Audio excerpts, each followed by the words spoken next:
Segala duka hatiku hilang-hilangkan, semua salah dosaku mohon ampunkan, air mata lukaku hapus-hapuskan, doa hari-hari ku harap kabulkan. Maulana, Maulana ya Sami'u ana birahmatika ya Rabbi la taqtajana. Maulana, Maulana ya Sami'u ana birahmatika ya Rabbi la taqtajana.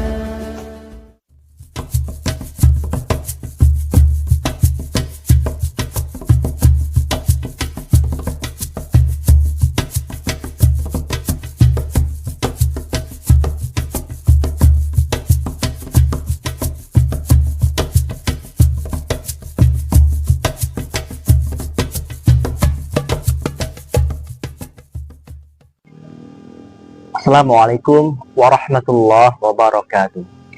Alhamdulillahilladzi bi ni'matihi tatimmus shalihat wala haula wala quwwata illa billah.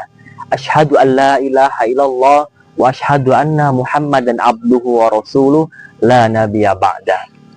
Alhamdulillah, segala puji bagi Allah Jalla Jalaluh yang karena nikmatnya segala kebaikan menjadi sempurna, dan karena rahmatnya niat-niat baik hamba dapat terlaksana. Segala keindahan yang kita lihat dan semua kenyamanan yang kita rasakan itu murni karunia ilahi, bukan karena usaha kita.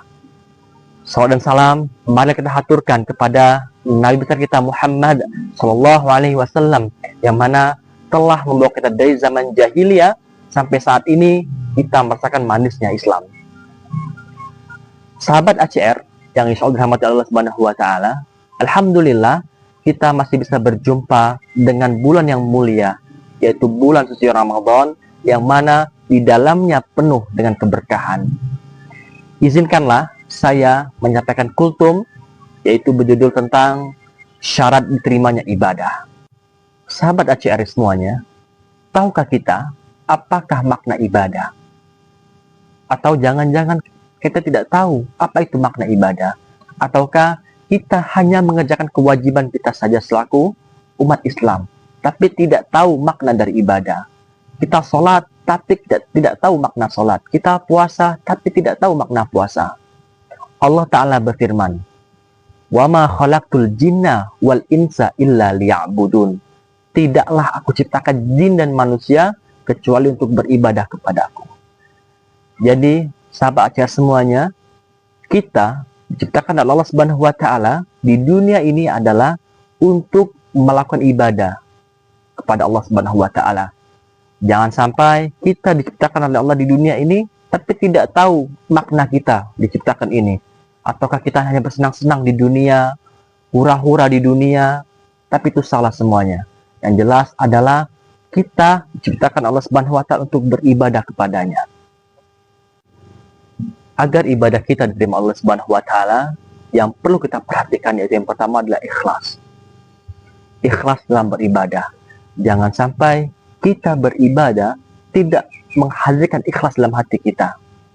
Karena jikalau kita tidak ikhlas, maka ibadah kita akan terasa hambar, akan terasa tergesa-gesa. Allah Ta'ala berfirman, yaitu a'udzubillahi minasyaitonirrajim, bismillahirrahmanirrahim. Faman kana yarju liqa'a rabbih falyamal amalan salihan wala yusyrik bi'ibadatihi rabbih ahada.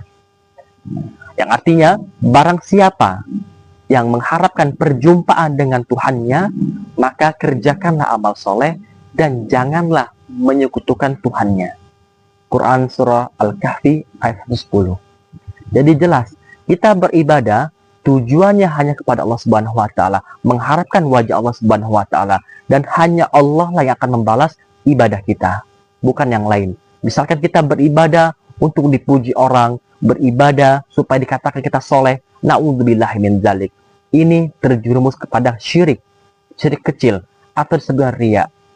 Yang kedua, agar ibadah kita diterima Allah Subhanahu wa Ta'ala, yang perlu kita perhatikan adalah yaitu ittiba, atau mengikuti sunnah Rasulullah Sallallahu Alaihi Wasallam.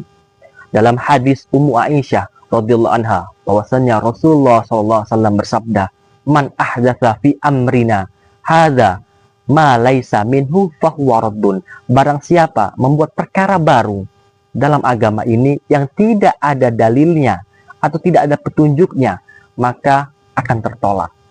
Kemudian dalam hadis Imam Muslim disebutkan bahwasannya Rasulullah Shallallahu Alaihi Wasallam bersabda, "Man amila amalan laisa alaihi amruna fahuwa raddun." Barang siapa melakukan suatu amalan yang mana bukan berasal dari kami, maka amalannya akan tertolak. Jadi jelas bahwasannya jikalau kita beramal tidak ada tuntunannya dari Nabi SAW, maka amal tersebut akan tertolak.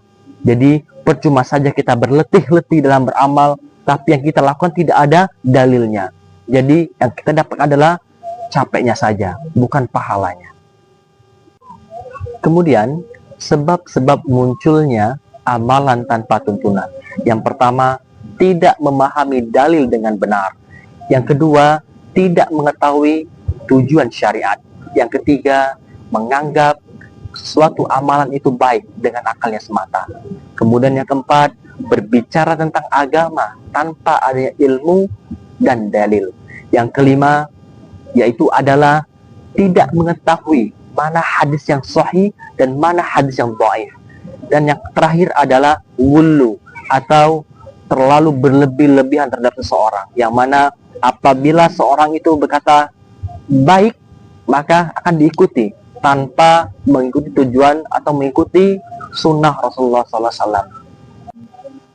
Jadi kesimpulannya adalah kita selaku umat Islam perlu memperhatikan dua hal, yaitu ikhlas dan ittiba. Karena kenapa? Islam sudah sempurna. Islam tidak perlu ditambah apalagi dikurangi dalam segi ibadah. Kalau kita menambah apalagi mengurangi ibadah, maka kita menganggap bahwasannya Rasulullah tidak sempurna dalam menyampaikan risalahnya.